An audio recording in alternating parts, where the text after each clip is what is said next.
Hey, what's going on, everybody? It's me, Bobsy Dragon. Today, I am back going to show you a lesson on how to do a quick and easy thumbnail for YouTube. Starting off, we're actually going to be using two different softwares. One's a downloadable software and one's just a website. So as you can see right here on the screen, we actually have Gimp, which is the first free downloadable software. It is amazing. I use this for basically all of my custom thumbnails. We're gonna just make a thumbnail for a video that's actually coming out tomorrow morning. It is a Japanese food review. If you have seen that video or haven't seen that video, just hit the thumbs up. Let me know in the comments if you have or haven't. And if you haven't, go check it out. So starting off with the actual thumbnail, we're gonna go here to File and click New. Now this is gonna allow you to create the size and all that for your actual thumbnail and what you're going to set as it. And the normal issued size is 1920 by 1080. You want to make sure this says pixels. Now, we can go into advanced options, and I don't mess with much of this, but I do mess with the fill width. Okay, now fill width basically is what the canvas is going to be colored. So you could either do the background color, which is normally white or whatever you choose, or if you're like me, you do a transparency one, just because it gives you a little more options. And it sometimes when you're editing an image, you don't want to see the white showing behind it or the other color. And it also creates an alpha channel, which basically allows your photos to be transparent whenever you cut out parts of them. So let's create that real quickly. And let's check here. Yeah, see, when you go over to the right section here, if you right click, it says add alpha channel and remove one. So since we already created a transparent background, it's going to have your alpha channel off. We're also going to go to open as layers. Now, I already have photos that I'm going to use, and they're currently in my pictures folder, and it's just all of these photos right here. So I can click on the top one, which I'm going to use, and then click shift, and I could click on this bottom one, and I could just open it. Now this will open all of them, and if it says like, do you want to color integrate or whatever, just click keep original like this. Just keep the normal color. Sometimes it messes it up. We're just going to start off with the first images here. Actually, we're going to start off with this one on the bottom. So this is going to be our background image. Click on the top left button here. It's the scale tool. And if you click on the actual image, you see these options where there's a box in the middle with 4 squares, and that moves it around if you click on it. But if you go on any of the corners or any of the sides, like up here with the box, you could go on the side, it'll basically change the size in a uniformed way. So it'll change it in a uniformed way. If you click shift, then it will transform it and distort the image. We're not trying to do that right now. We're just trying to expand it and make it look better. So we're going to actually scale it like that. So then we get the main focus right here. So this is what I'm trying to do. I'm trying to put the center quality of the video right in the middle here, because this basically will catch their eyes. They're like, this is what it's about. They'll see it and they will click on it if they're intrigued by that. But if that doesn't work, you got to add, your crazy poses and stuff. So we're going to actually I have this picture of me in my kitchen. It's kind of cringe, I know. But we're going to put this one right here. We're going to scale it. So now you're like, what do I do with all this section, right? We're going to go to this top left corner and we're going to click free select. Now the free select tool basically allows you to click certain areas like this. And if you click the first starting point that you originally clicked, you can actually select an area. So this specific area I can manipulate by either clicking right click, going to select and doing any of these, like floating it, that would work. Or if I just wanted to delete it, I simply click delete, and there it is. It's gone. And you see the alpha layer is working right now because you can see the background image. But we're just going to outline my body right now, and we're going to size it and position it to better fit this image, because I don't know if this is an actual good spot or not. Okay, we're gonna get into a little tidbit here. If you guys ever do this, like accidentally drag it, you'll create random shapes. Like if you're trying to move, say, one of the points that you originally did, you're gonna create this weird point. And if you have that, just make it really small like this and keep going with your cut out because it won't show up big enough with pixels to actually create such a difference.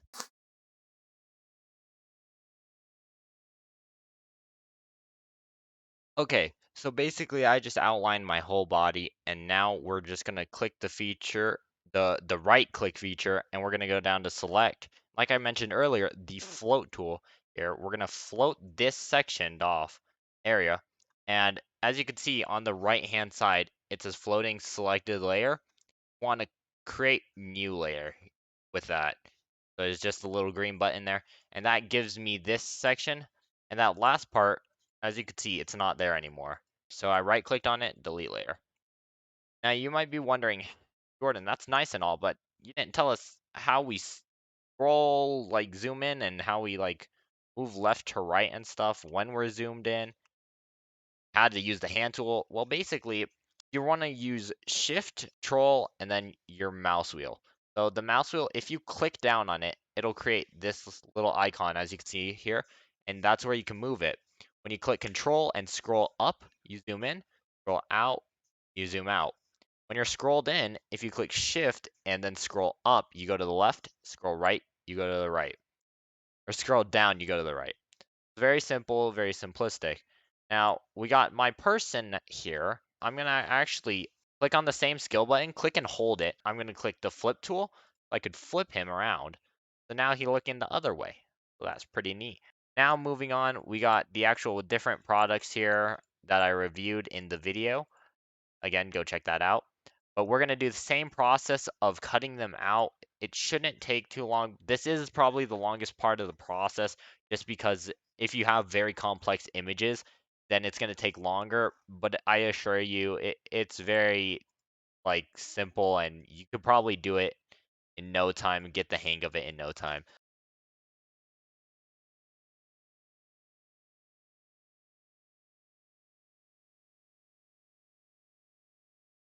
Okay, guys, so we just got everything cut out. You could also go down to the bottom right and it says just delete this layer. I forgot about that option. I just normally click right click and delete layer. But yeah, you could click on the layer you want to delete and just delete it that way. So now moving on, we're going to get into just resizing everything and getting it put into place. Like I'm going to probably put this one here. We're going to rotate it with the same form that we got the flip tool. We're going to click and hold the scale and we're going to go to rotate. And then we can actually rotate it and all that stuff. Click the middle to hold or to basically readjust where you want to like turn it on, which axis you want. And then we're going to go back to scale and move it down here.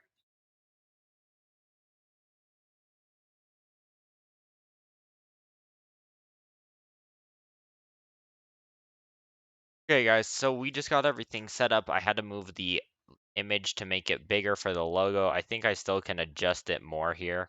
But yeah, so I put all the different snacks here. I readjusted it, rotated it, and everything. And now I'm planning on probably putting a glow around some of these. Like, if you want to put, like, say, a glow around the cookies or this or that, you're going to want to first create a new layer, and it doesn't matter what it's called. This one's like a white layer. It's not like transparent. We're going to just click delete, and that deletes that.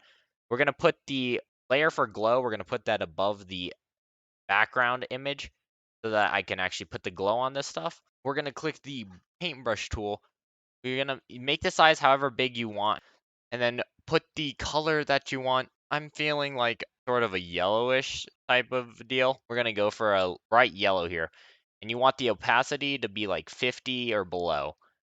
So then when you go along this, it creates that little outglow on all of your items. Glow there, glow there. And then I'm going to put a purple glow around the pure because that just seems like what it is. So I actually can't do it on the same layer because if I did that, it actually goes behind my hand. And now that doesn't create the same field of depth that I want it to. So we're going to do another layer. Click new layer, layer here, go and move it under the layer that you want to be shown. So as you can see, it's only this one that's going to be changed. And then we're just going to use that layer and we're going to change the color here. to be that sort of purple that I was looking for. This could really create like a standing out moment for your specific thumbnail because it'll point out like this glow like really points out your video because it's bright and it's up front and it really catches people's eyes. So that's really good. I'm going to create a shadow on me by doing the same technique, but with a black, and we're actually going to make the size of the brush a bit smaller so I can only get fine lines around it. We're going to do it on the same layer as these cookies and stuff. I can just make it smaller. We're going to create the shadow here on the left-hand side. So now we got the cast there, and I'm going to cast a shadow of my hand just a little bit here. But there we go. Now you see it has a little shadow. It gives it depth of view. We're going to do the same thing to all these cookies and stuff here. So we created that shadow, and now it really pops out the images and makes it seem like they're more 3D than anything, instead of just a 2D image that looks really flat and dense. Touch it up a little more. So that's the main photo aspect of this. Now we got to get into text and actually doing the text. So before we actually close this out, I'm going to save it real quickly. And then we're going to actually click the export button. We're going to export this one. Going to quickly say all this stuff. You could change that. I don't really mess with any of that. I just click export. It'll load here. Once it fully loads, we'll be able to have it stored inside of our files and we'll be able to just add text. Okay, guys, now we're currently in the second software, which is Canva.com. Now, Canva is so amazing. It's so simple. This is what I used to make designs back in the old days where I didn't do any of the cutting out or anything, and I just simply put together a bunch of photos and added text. This is such a good browser or such a good website to actually create your designs and stuff. We're going to go click create design, click custom size. I already have preset sizes, so we're going to do 1920 by 1080 because if you remember from earlier, that's how big we made our other thumbnail or the draft thumbnail that we're going to be implementing into this. Now we're going to click uploads, and you can see I already have a bunch of uploads from past videos, past things. I'm going to upload media. Now you could choose from any of these different applications and stuff, but I'm just going to click device and it's going to bring me right into my pictures here. Once it loads in, once it does that, you can just drag it over and you could either drop it as like a locked in background or you could just hold it and then you could resize it and everything like this. I personally just like to drag it and lock it in. So then it's just quicker and I don't have to like fiddle with how big the size is. Now we're going to actually go to text here. And I personally always go with add a heading, the top one, because it's just quicker instead of having to have one of these smaller fonts and stuff. And I would go to click on the text box up here. We're going to just change it to whichever one, whichever like style fits you best. I change it to bangers normally just because I create banger content and I want to show them that. So now this shows them what you're basically doing, and I don't know where I'm actually going to position this. We got to figure out a place for this, but you should always think ahead and with positioning. I'm thinking more along the lines of I'm going to put food review. I'm going to just put it in one spot like this. And that really makes it really big and shows them immediately what you're doing. So now you're probably saying, Jordan, that's really bland text. And can I do more? Maybe you might be saying that. You might be fine with this. I personally like to change the color to like a green or whatever fits the situation. Right now I'm feeling more of a red because of the Japanese red. The main thing that I do that for is because I click effects. I actually use these effects to my advantage. You got shadow, which you could change how far the shadow is, the direction of it, the blur of it, the transparency, all that. You could do whatever you want with that. You could do lift, which just makes a dark shadow behind it. You could hollow it, you could splice it up, all this stuff. But I personally go down to neon. Neon really makes things pop out because it gives it the white and then the colored outline. So I did the red, and that's why I wanted to do the red because it's not going to be red text. So it's not going to just blend into the background, like right up here. It kind of blends in, so if you're looking at it, it blends in and it's not as good. But with the neon, if it's bright white, this stands out. And even in the corners here where it's white on white, since it has the red glow, you could really see what's going on. Now, if you want to take this further, I actually like to Control C, Control V. Now we got this one. So we're going to take this original one that we made. We're going to off-center it by using the arrow keys. We're just going to off-center it a bit. And since this is the first layer, because there's actually layers here, so one goes on top of the other. This first one that we did, we're going to change this one from neon. We're just going to change it to none. So I'm going to make it a black here, and then we're going to actually go to transparency, and we're going to lower the transparency. And then when we go to put this on top of it, it kind of creates that 3D vibe. I'm going to realign this a little better, but there, it creates that 3D vibe and stuff, and you could even darken it. We might darken this with transparency. Yeah, you could always make it super dark like that. You can make it half, but just whatever feels like you like it and really fits the video look. So that's going to be it for this video. Again, please hit me up on Instagram and all that stuff and at me your designs that you made because I'd love to see them. And tell me if this video helped you by commenting it down below. Thank you, Jordan. I loved this part about the video, or I learned this. Hit that thumbs up if you think this could be useful for other people, because then YouTube will suggest more of this content. Please subscribe if you guys like this content. Tell me if you like this content. I might make more of it. Yeah, peace out from Bobsy Dragon. Bye.